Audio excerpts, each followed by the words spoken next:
Hello there everyone, and welcome to this presentation on measuring blood pressure. So we're aware that a lot of you are measuring your blood pressure at home, so it's important that you're doing it correctly, because there are quite a few common errors that lead to significant undermanagement and over-medication of blood pressure. We know that blood pressure can be asymptomatic, so that you're not actually experiencing any ill effects from the high blood pressure. So if you've been instructed to measure your blood pressure at home, it's important that you're doing it correctly. So when we look at blood pressure, we look at a 5-step checklist. It's important that you properly prepare yourself and that you position yourself correctly.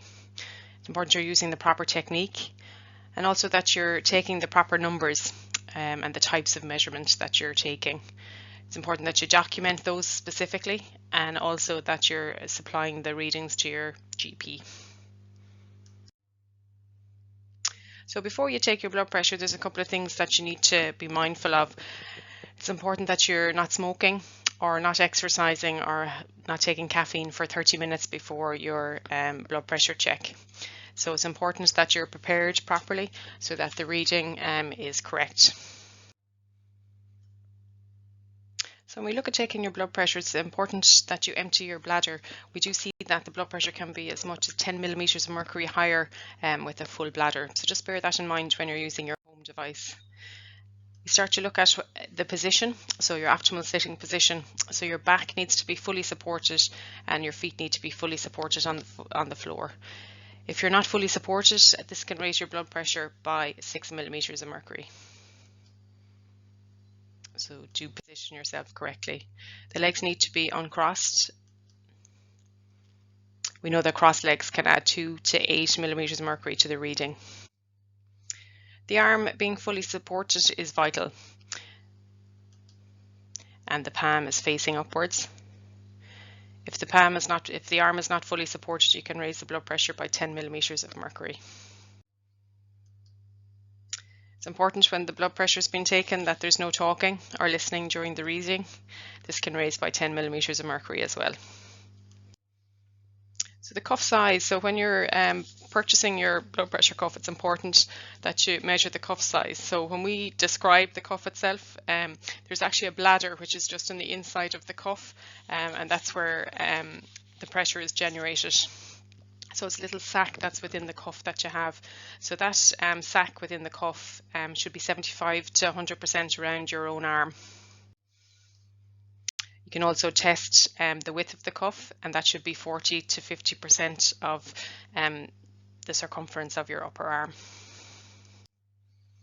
So if you're placing your blood pressure cuff over clothing, that can add 5 to 50 millimeters of mercury to the reading on your blood pressure. So just to bear that in mind. And also when you're coming to your cardiac rehab session, it's important that you wear a nice loose top so that we have access to your upper arm.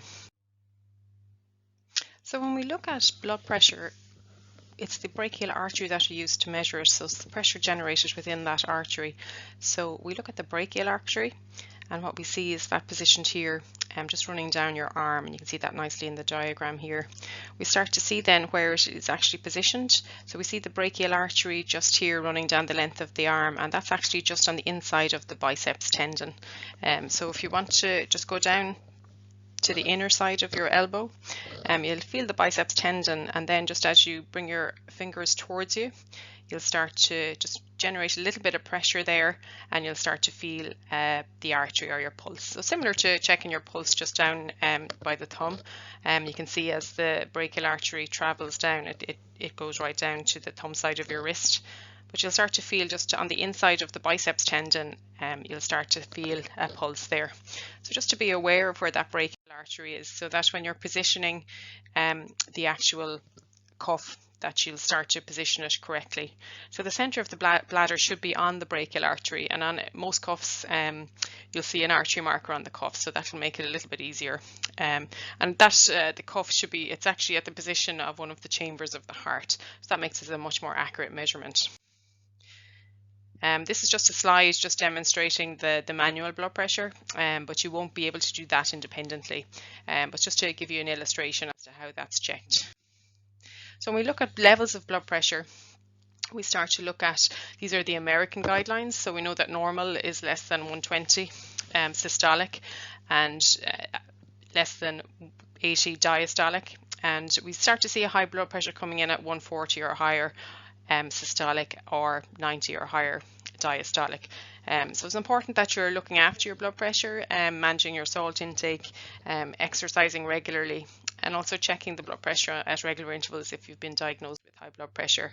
These are the European guidelines from 2018. So they're similar to the actual American guidelines. Here in Ireland, we follow these guidelines. So this is the guidance that your doctor will be targeting. So I'd like to thank you for your kind attention today. Please do not hesitate to contact us at Heart to Heart if you have any queries. Thank you.